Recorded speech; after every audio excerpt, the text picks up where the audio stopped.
Everything Apple Pro here, and the day has finally come. Apple has announced the new iPhone 6s and iPhone 6s Plus. So with this video, I'm going to be highlighting all of the differences between the phones. I know a lot of people are going to be upgrading or buying these phones, and a lot of people want to know the difference between the 6s and 6s Plus. So with this video, I'm going to give you the best idea about these devices and how they differentiate feature-wise, spec-wise, usability-wise. I want to give you the best possible idea about both of these devices and which one is better suited for you and why. Now, the iPhone 6s Plus has some unique features that Apple didn't really talk about that differentiate them from the 6s. So there is a good reason to upgrade to it, and there's a good reason to just stay at the form factor of the iPhone 6s. So let's go ahead and jump right in, and let me share with you guys why you should upgrade to the 6s Plus or why you should stay with the 6s. Now, both of these devices were just announced today. They both come in a new rose gold color, and they both have the new 3D touch as well as a complete overhaul of the internals. They're faster in both downloads, processing power, GPU.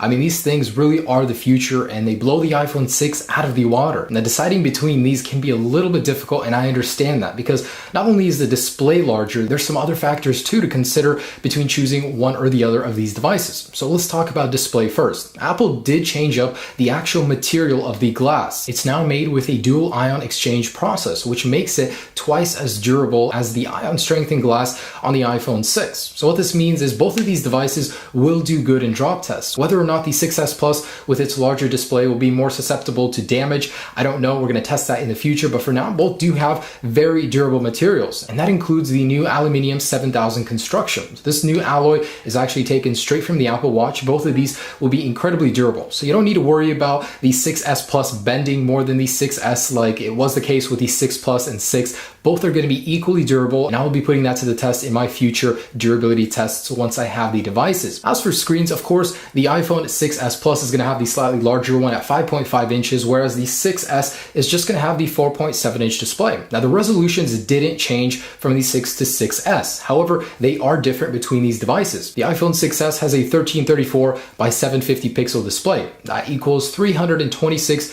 pixels per inch, which makes it Retina standard. However, the iPhone 6s Plus takes it up a notch. The resolution is slightly higher as it has a 1920 by 1080p display. That equals out to about 401 pixels per inch. So what this means is it has roughly about a 23% sharper display. Now, the only catch is when you're using third-party applications, not everybody optimizes the applications to match the iPhone 6s or iPhone 6 Plus displays. They're mostly using the resolution of the iPhone 6s or iPhone 6. Now, that's not really all that bad because you can't really tell the difference, but apps do look so much better when they're optimized for the slightly higher resolution display on the 6s Plus. So take that into consideration if you're buying it for the quality of the display. Not all third-party apps are optimized for the 6s Plus.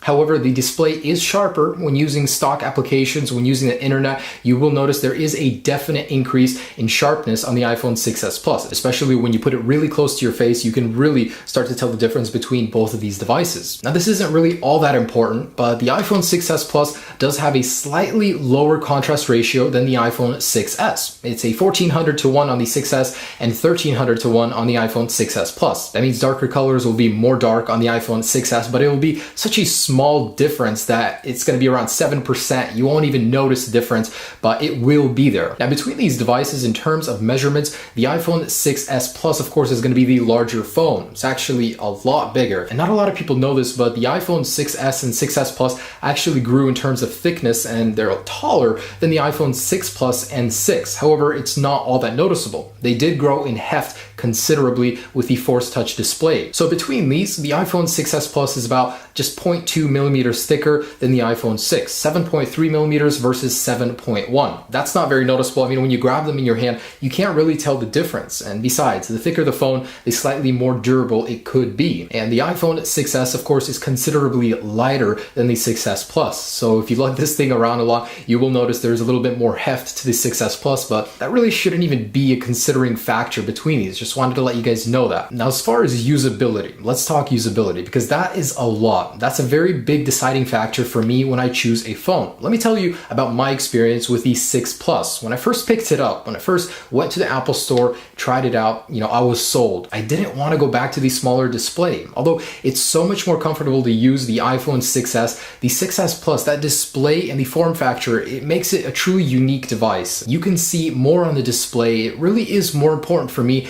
to have a larger display, but usability suffers. With the iPhone 6 Plus, to use it with one hand is more difficult. You have to train your hand with acrobatics to hold this thing, and to be able to reach in the top of the display is very difficult with the 6s Plus. On the 6s, however, it's very simple. This thing with one-handed operation is a breeze. So if you use your device with one hand a lot, and that's important to you, that's an important considering factor for the iPhone 6s. So it does suffer with the 6s Plus. However, reachability does help, where you double tap on the Touch ID sensor and it brings the screen down. That does help a little bit. However, like I said, if you're going to be using this with one hand a lot, the 6s is clearly the winner. Now, not to mention, the 6s Plus is going to be the more slippery device. It's hard for me to keep a firm grasp on this compared to the 6s. It's definitely a lot easier to wrap your hand around it and hold on to it. So if you don't use your phone with a case, the iPhone 6s would probably be a better choice because the 6s Plus is very difficult to hold on to. Trust me on that. I've dropped it so much more than my iPhone 6 models. Now, there is another difference in terms of software. The iPhone 6s Plus actually has custom built software for it when you turn it into landscape mode. In settings, for example, on the iPhone 6s Plus, you'll get a custom view just like this, and it's so easy to operate this. I mean, it looks almost like an iPad mini. So pretty much software is built and optimized for the iPhone 6s Plus. Not to mention, you can rotate on the actual home screen like this. It's really cool. And a lot of third-party applications do take advantage of this as well. So you get more real estate to do whatever you want with the software. And it's really cool that it has a custom skin in certain landscape areas. So that's one area where the iPhone 6s Plus has an advantage over the 6s. Now, another thing I wanted to mention, inadvertently, when I bought my iPhone 6 Plus originally, it replaced my iPad mini. I used to use it all the time, but the display is, it's not as big, of course, but you can do so much more on a larger display. It completely replaced my iPad mini. And that's not just me. So many people have replaced their iPads with their iPhone 6 Plus, and the same will happen with the 6s Plus. It's just a good side effect of owning a larger phone. Now, next, here's an area that a lot of people don't talk about in order to consider before buying a larger phone or a smaller phone using the same CPU or GPU. So in the case of the 6s and 6s Plus, both phones are using the same processing power, right? Well, the iPhone 6s Plus has more pixels to push. That means GPU performance will suffer when using heavy intensive applications such as gaming. So you don't know this, but performance is slightly better on the iPhone 6s using the same GPU and CPU, but running a smaller display size. It really will make a difference. However, it's not as noticeable if you're not using the performance to the max on the GPU and CPU. So real quick to sum it up, basically the 6s Plus has more pixels to push, so GPU performance will suffer as a result. However, it's not as noticeable as you think unless you're doing something really crazy intensive. Now, this is an area where the 6s Plus will always have a clear advantage over the iPhone 6s, and that's with the cameras. So the rear camera on the 6s Plus has optical image stabilization. It basically has a little stabilizer motor inside of here that when you're taking video, taking pictures, you'll get a much more stable picture or video, especially when you're taking video. There really is a difference, and in my reviews, I'll be showing you that, but it's definitely a clear advantage. If you're heavy on photography, if you're heavy on video, you'll get so much better quality on both using the 6s Plus. I mean, the iPhone 6s will have digital video stabilization,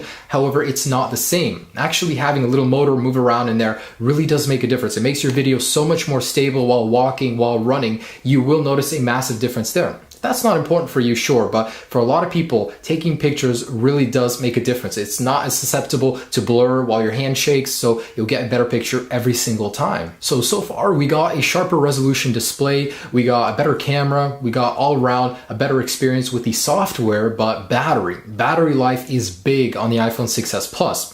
Now, the 6s and 6s Plus didn't really get a jump in battery life. Actually, they stayed exactly the same as the 6 and 6 Plus. However, between the 6s and the 6s Plus, there is a massive difference in battery life. So for a lot of people that use your phone at work all day and you don't usually have access to a battery, the iPhone 6s Plus has a lot better battery life than the iPhone 6s. That translates to about a 30 to 40% increase in battery life. So the actual mAh for these phones, for the iPhone 6s is 1715, for the iPhone 6s Plus is 2750. That's a downgrade from the earlier generation iPhones. However, it's still the same battery life because of the more efficient internals. So in terms of actual specs, you get 10 days of standby on the iPhone 6s, 16 on the iPhone 6s Plus. That right there is a massive difference. Actually, for audio, 80 hours on the 6s Plus, 50 hours on the 6s, and for video, you get 14 hours on the iPhone 6s Plus and 11 on the 6s. And internet on LTE, 12 hours on the 6s Plus, 10 hours on the 6s. So there you go, guys. That's the massive difference in battery life between these devices. And personally, with the 6 Plus and 6, there was such a massive difference between the two. I mean, that alone could sway a lot of people over to the 6s Plus. So you get really damn good battery life. Not to mention, iOS 9 will have a low power mode and optimized efficiency, so you'll get really good battery life, especially in a pinch when you need to preserve what you have. Low power mode will come in handy on both, but the 6s Plus, clearly the advantage right there. So as far as pricing goes, there's a $100 difference in all tiers of these devices. So whether you're getting the lower 16 gigabyte or the higher 128, there's a $100 difference between every single one. So for $100, what do you get on the 6s Plus that the iPhone 6s does not offer? For one, great improvements in battery life. I mean, there really is a massive difference, about 30 to 40% better battery life on the 6s Plus. Two, you get a larger display, which may not be a big deal for some, but it's also 23% sharper. So all of your pictures, all of your media will appear much better, much sharper. And it's a lot easier on a larger display to do things, to play games, to watch movies. It really is a better experience. So that alone, larger display can mean a lot. There's also a custom skin for the iPhone 6s Plus on iOS 9. You'll be able to rotate the phone sideways and do different things that the iPhone 6s cannot. So landscape view is optimized for the larger display on the iPhone 6s Plus. It also can replace your iPad mini in some cases. There's also optical image stabilization.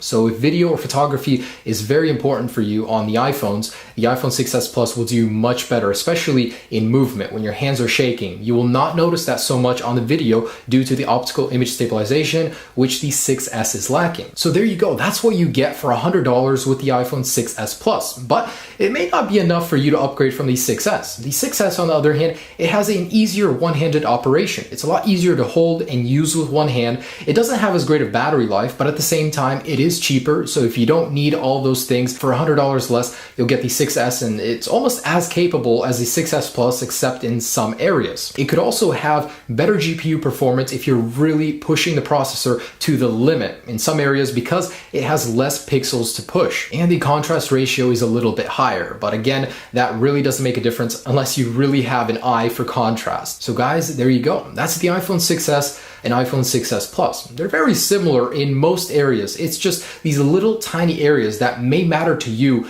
that the iPhone 6s Plus excels at. It's not as easy to use with one hand. It's definitely more prone to being dropped because of how hard it is to hold with one hand. But overall, in so many areas, it does push past the 6s with better battery life, better camera stability, better resolution, and better optimized software in landscape view. So if those are important to you, the $100 is certainly worth it for the iPhone 6s Plus. Now guys, that's pretty much it. Just wanted to give you guys an idea between these devices. Hopefully with this video, I could give you that idea. And at the end of this, you'll know which device is better suited for you. Overall, both devices will surely be great. However, the 6s Plus is just that much better. Thanks for watching this video, guys, and I'll have full reviews, full comparisons for both devices on my channel very soon, and I do hope you stay tuned for that. Subscribe if you haven't already. Like this video if it did help you. I do really appreciate that. They're not the